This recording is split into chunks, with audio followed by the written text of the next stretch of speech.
Howdy folks, Brian Cusco here at Triple B.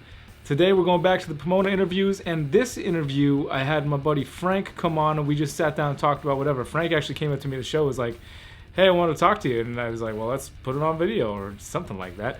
Which brings me to a point. If you guys are at a show and you see me and you have something that you want to talk about, something you think the community can benefit from, or just something important that you think is important and you want to talk to me about it, and we got time, we're at the show, pull me aside and say, hey, I want to sit down and talk about this on video, and chances are I'll do it. Just don't get all weird on me. But that's basically what I do with Frank here. He's been going to the shows for a long time and has been keeping for a long time. Just want to sit down and talk about it. So that's exactly what we did. Speaking of sitting down and talking about stuff, my buddy Garrett Hartle and I over at Reach Out Reptiles started a new podcast recently called Searchable as Reptiles. You can find it on Google Play, iTunes, SoundCloud. I'll put a link down in the description if you guys have not been checking out the podcast. The first episode went up last month, and the second episode is slated to come out very shortly here. And from what I hear, it's been somewhat good. So maybe you want to go check it out. But right now, we're going to go talk to Frank. And you're watching Triple B TV.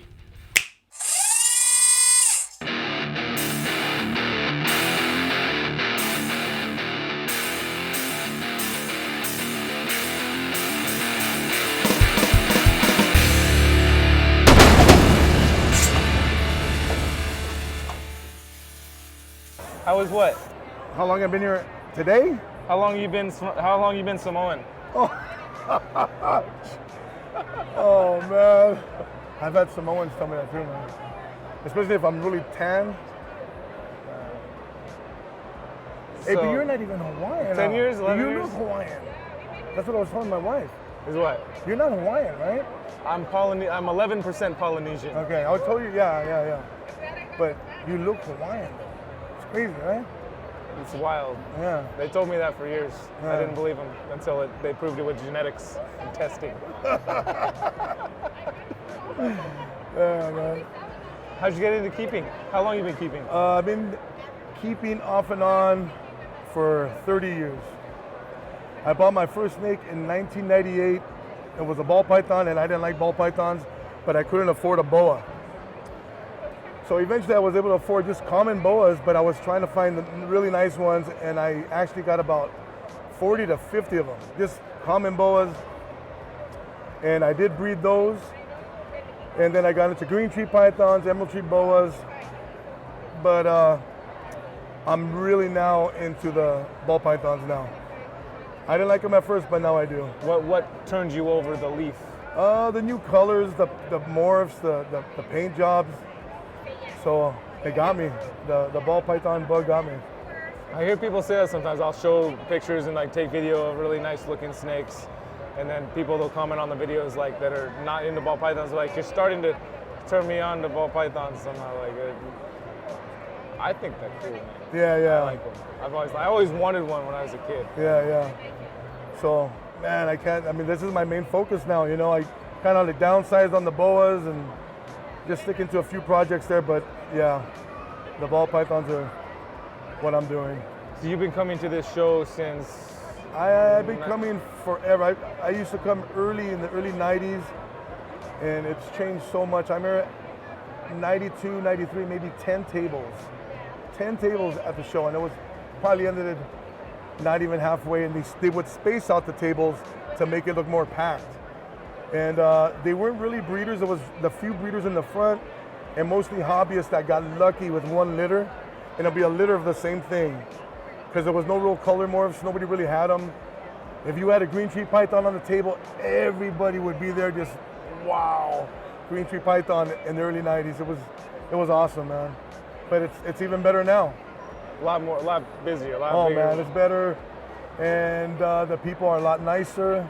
The breeders are more knowledgeable, nicer, and it's more of a reptile community now. And before it was kind of like a little more cutthroat, maybe? Nobody would give their secrets away. There was no internet, so you got to go meet people and try to get in with those people, or find these little books here and there and just read up on stuff. But I like what's happening, that it's growing and growing. It's getting better and better. It's good. Can I look at your snake here? Let's check it out. You picked this up today? Yeah, I got this today. Hopefully she'll be able to breed very soon. Looks like it. Is she proven? Not proven, but Getting up to size? getting up to size. It has like a slightly different shade than like in the black-eyed leucistic complex. Like there's this yellow, like the whole snake has a yellow tinge to it, right? The pastel probably adds to that as well. Yeah. But what's one of the biggest different, besides all the stuff you mentioned already, like the, obviously the internet and what do you see as different? What I like is people are a lot more friendlier for sure. I mean, that's probably the biggest thing I see from night and day. And that's the way it should be. There should be no jealousy, no hate, none of that. Because it's better this way so we could build this hobby, you know?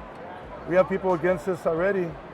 So we among us, we shouldn't be bad-mouthing anybody, and just everything may be good between us, between the reptile community.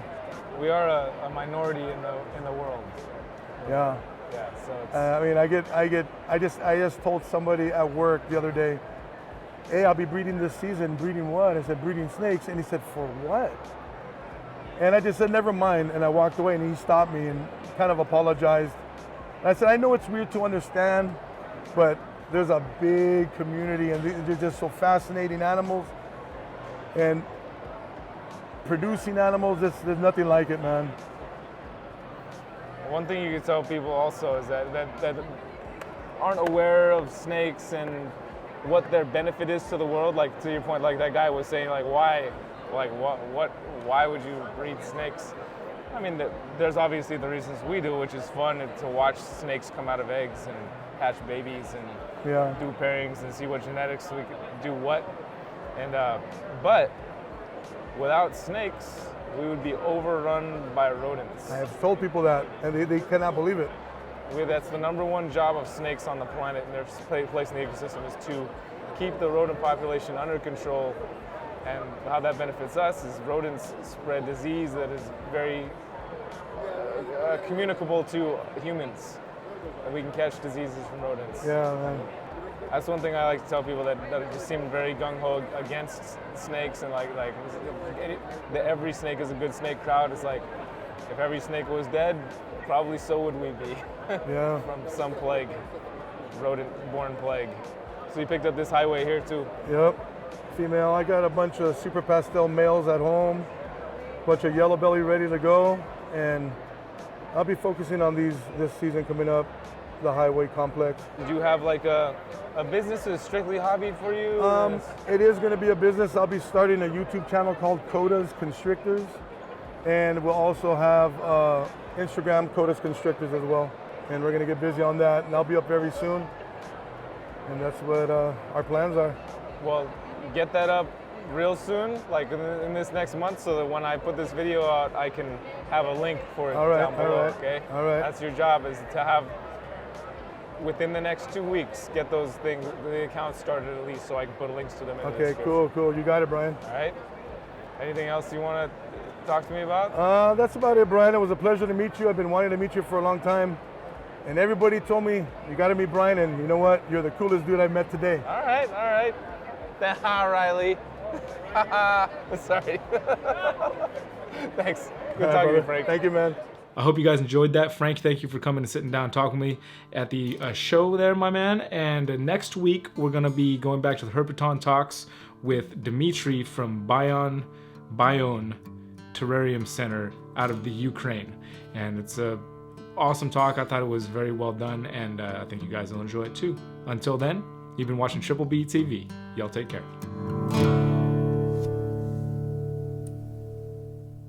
Figure out why it's doing whatever it's doing later, because worst case scenario, we got something. Audio check 1. Something you think the community could benefit from? Something you think the God love it. I hope you guys enjoyed that. Frank you. What's Jablin's? Jable, GB Jobs? Huja huku tuku muku. Wacha laka laka maka. Hiki haga huka haka. Shiki laga day. Hey. Check it out. We're doing boom mic stuff now. Fancy times. Fancy times. Am I blown out over here? I can't tell. Where's my little freaking histogram at?